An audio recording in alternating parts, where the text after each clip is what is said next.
Hello, welcome to Mammoth Lakes, my spiritual home that I'm over at every single weekend. Today I'm gonna go for a bike ride and talk about a topic that a lot of athletes care about. That is, how much do you have to eat for the amount that you exercise? And I picked a topic talking about how if you are an endurance cyclist and you live in a very hilly areas, such as Mammoth Lakes, you go out for bike rides, and how can you go out and ride for as long as possible, get the most distance, get the most elevation gain without your body crashing on you? And we're gonna approach it from a couple different aspects. So the number one thing that cyclists have to overcome when they're climbing compared to riding on the flat is gravity. The earth is always pulling you back towards lower spots, and you have to fight for it. You have to fight it to go uphill. Compared to riding on the flat, where gravity is not really much of a factor, but rather it is friction and air resistance. When you are going at higher speeds, you are gonna crash into more wind. That's gonna slow you down. And the other thing is the bike itself. The tire against the road, the drivetrain, they all create friction. They slow you down. To maintain your speed and keep going, you have to fight against those two factors. But it's different when you're climbing. When you're climbing, especially when it gets steep like here, let me drop the gear so I can keep talking. When you're climbing, you have to fight against gravity. And according to physics, you can calculate the amount of energy that it takes for you to go up climbs by simply applying the formula of potential energy, which is the mass, in my scenario, the rider plus the bike, the Earth's gravity, big G, which doesn't really change much unless you go to outer space, and the total amount of vertical displacement. By vertical displacement, I mean the total amount of elevation gain that you get when you are climbing. Doesn't matter how steep the climb is, doesn't matter how fast you go. All it matters is how much you displaced your bike from a low spot to a high spot over the ride. And if we can find out how much we have climbed, like how much elevation difference we got out over the climb, we can find a potential energy. There's another method of finding this for athletes that have power meters, which records their active power output. And if you record how long the ride is, what's the amount of time that you did that power for, you just multiply power by time. You divide power by time, which is watts per second. That gives you joules. Joules is a unit of energy. Now, there's the two formulas, potential energy and the power meter and time method. Now we find our energy in joules. We can convert that to calories. 1 calorie is about 4.1 joule. And if we do the math, we can figure out, throughout this ride, I say, for example, I do this climb, that is 200 meters of vertical displacement. And You know, my body mass and the bike doesn't change. Earth's gravity doesn't change. We find the total amount of energy that we need to do the climb converted to calories. That is how much mechanical work that we have to do to go up.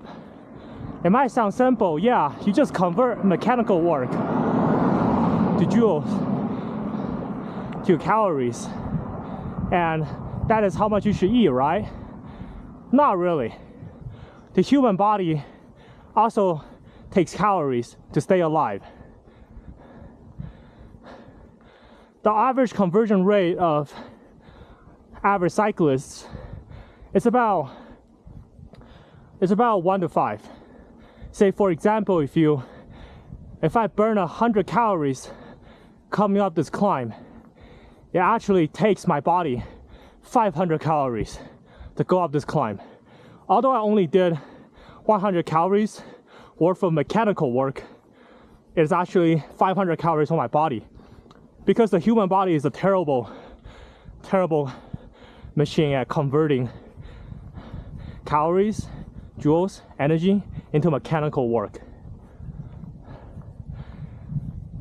For example, if we're gonna do a ride, and what we do is we climb about 800 meters in 30 minutes. You know, we do the climb back to back twice, assuming it doesn't take too much time to go downhill. According to the math, it should take over 1,000 calories for you to ride your bike going uphill 1,600 meters over the hour. For top athletes, that's actually not a low number to climb that much in an hour. You know, now you wonder, damn, that's a lot of calories that you consume to do that much climbing. If I want to go out and all I want to do is climb, how much do I have to eat? Well, the human body's metabolism have a limit. Most people, they only absorb about 300 calories per hour. Doesn't matter how much you eat and fill your stomach, only about 360 calories goes into your body through your digestive system. You know, glucose and fructose. Fructose then converts to glucose, which all gets applied to your muscle, to your cell, to keep your body running. And if we minus that number, say we go on the low end, you know, 1,000 calories minus the 360 calories, we have a gap of over 600 calories to fill. How can we make it so that we can keep climbing without crashing? Well, the answer is, a lot of you already know how to do that. The answer is you take breaks.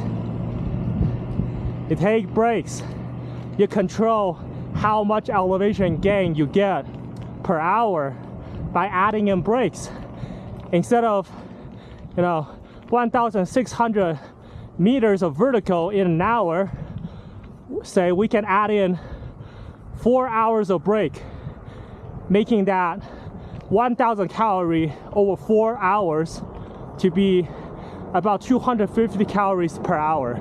And now if our body absorbs 360 calories per hour, wow, damn, we have an extra 100 calories to keep our body going. Yeah, some people might say, well, I go out and do rides and I don't eat, and you know, I can still do 40, 50 miles going super hard, hammering it. Yeah, the human body have a storage for glucose that it uses to power the body. When you work out, that's what it burns first. But when you burn through everything that your body got, you're done for.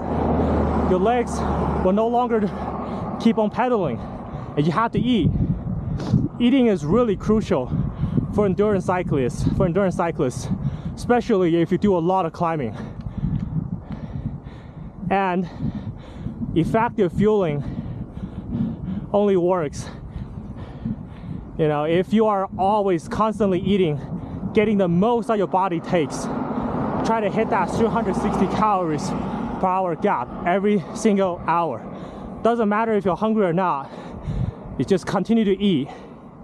And when you feel tired, you take breaks. Or, you know, cycling isn't always about uphill. What we also do is we go downhill. That is, you know, just sitting on your bike and not really doing anything.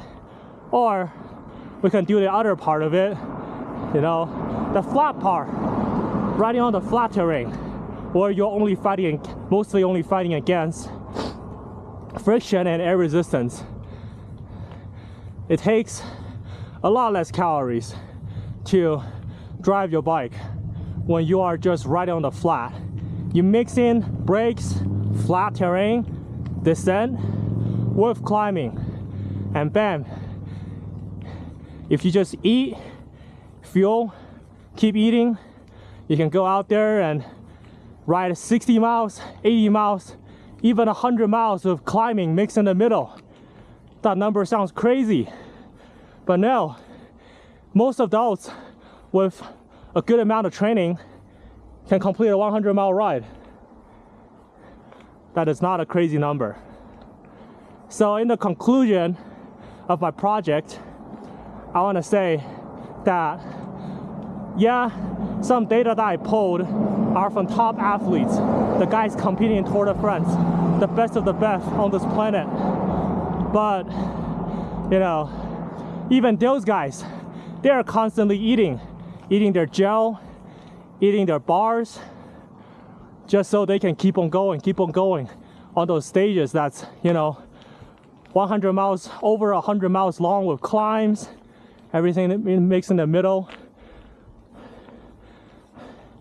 And if those guys are eating a ton, well, they're on their bike in a bike race. You, my friend,